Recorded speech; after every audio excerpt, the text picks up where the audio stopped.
Trotman.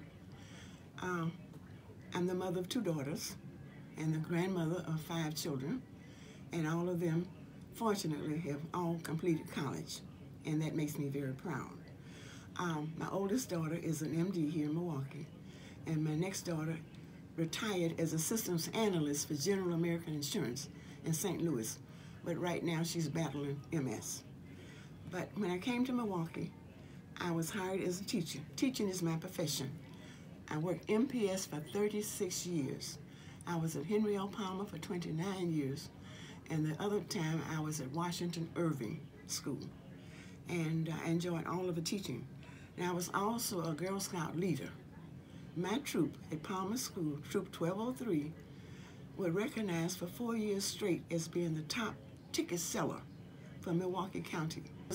After Martin Luther King was assassinated, me being from Montgomery and being from Dexter Avenue Baptist Church, having known Martin Luther King in Alabama, and Rosa Parks, who was my neighbor, I started the Martin Luther King Club. But when I started the Martin Luther King Club, it was just girls, like the Girl Scouts.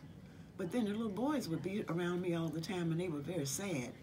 And they knew every year I took the Girl Scouts to Chicago at Christmas time, between Thanksgiving and Christmas, just for a holiday. And then we would also go in the spring to visit the museums, the Museum of Science and Industry, all the museums in Chicago we visited. My overall mission with the Martin Luther King Jr. Club was to bring the boys in and the girls and let them have a voice. And we set it up, and we got a motto. We got, the name was the Martin Luther King Jr. Club. We got a song. We did programs. We performed with the NAACP. We performed all over. And I got a lot of notoriety because of that. I started the club, and a lot of the whites and Mexican children joined the club, and they enjoyed it. And the motto was love, peace, and brotherhood. And then we have a song, Dear Dr. King, and Stevie Wonder gave us permission to use his melody, and we wrote it. And the children, I got T-shirts for them, and we performed in many parades, okay? The 4th of July parade, the Christmas parade about 8 downtown, the Martin Luther King Jr. Club performed in that. And I have some pictures to show you where we were in the red and white suits. And a lot of times the children couldn't afford the suits. I would buy them, or my husband would give me the money to make sure they were outfitted properly. The best part was seeing the children excited and wearing the little Martin Luther King T-shirts, MLK Club, and then going on field trips to Chicago, going on trips. We've been to UWM, you know, and once upon a time I had a sponsor. Some people were down at Slits. They paid for the buses for my transportation. So I took advantage of that. So in the summer, I would get them together, and we would go to a park, you know, and we've been at the lake so many times. But seeing the children in the 4th of July parade and the Christmas parade was the highlight. When we were Girl Scouts, I had some hurdles, but they worked out in my favor. For example, I did a lot of things at Palmer. I taught them everything from cooking, and I had parents to come in, and the principal allowed us to use the kitchen. And we did crafts, and that's where a lot of my money would go for crafts. And that was a problem, to get the children all uniform, you know.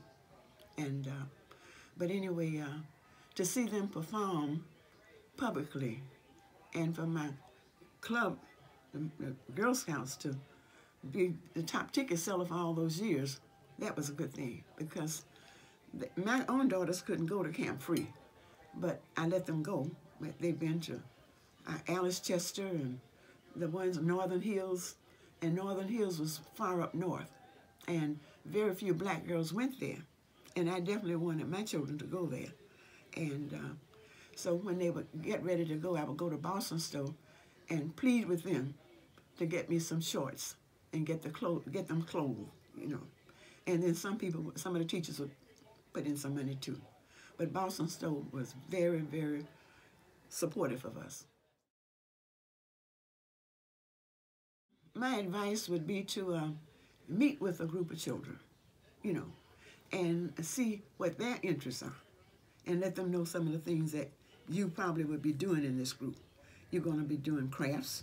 You're going to have speakers, but they will be bored to death if all you're going to have is speakers talking to them. They don't want to hear that. They want to be involved. They want to be able to cook. They want to be able to make crafts for the parents for Christmas and things like that. And then they want to travel. They want to explore. One year I did a thing from UWM, and I wrote down exploring our community resources. And I was taking some graduate classes, and the class after I wrote it up, they gave me an A. And the lady wanted me to really publish it. And what I did, my children visited a brewery. They visited the Jack Winter's place out there where you could see black people in positions, you know. And we even went on a bus once, and we went all the way out to Oak Creek on a bus to see what the bus drivers did. And the boys and girls, and they got a charge out of that, you know, and visiting nursing homes. They really like that. That's teaching them to care for others, you know. And hearing some ministers too, you know. And it's not all about the ministers, it's about the direction. But I could sneak God in the Martin Luther King Club, see. I couldn't do it too much with the Girl Scouts. Well, without a doubt, I still like Girl Scouting.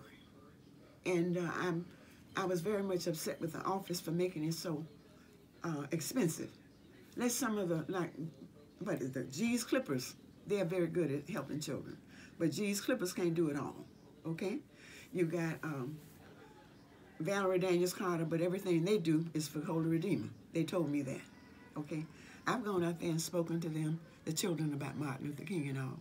But all of their fundraisers go for the activities at that school, okay? And let all of the churches know, I mean, okay, Bible school in the summer is for a week, you know, and they're not going to church now. They're not going to church because it's boring. They need something. First of all, they need their own book. They need a book that they can take home and teach the children. They can learn fast. Teach them the 23rd Psalm. Go over that with them. Let them know. And pick out the scriptures in, okay, St. Luke, the first 4 chapters.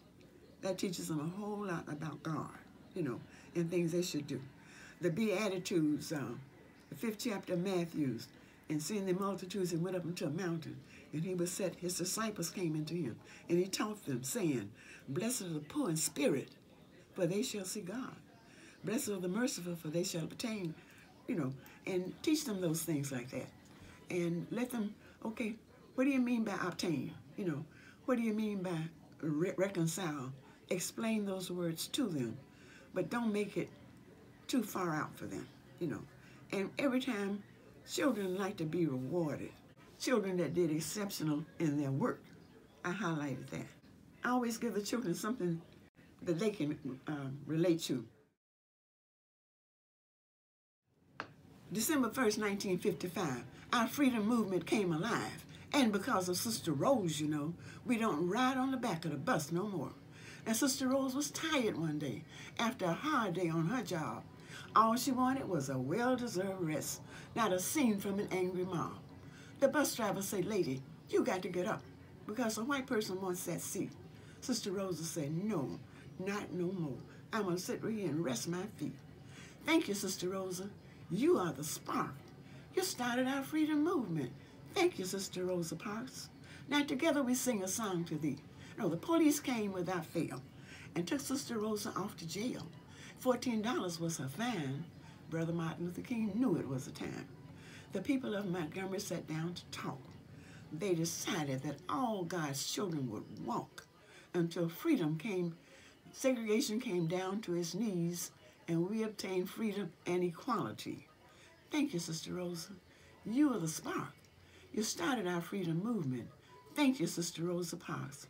Now together we sing a song to thee, being a symbol of our dignity. They do this. Thank you, Sister Rosa. You are the spark. You started our freedom movement. Thank you, Sister Rosa.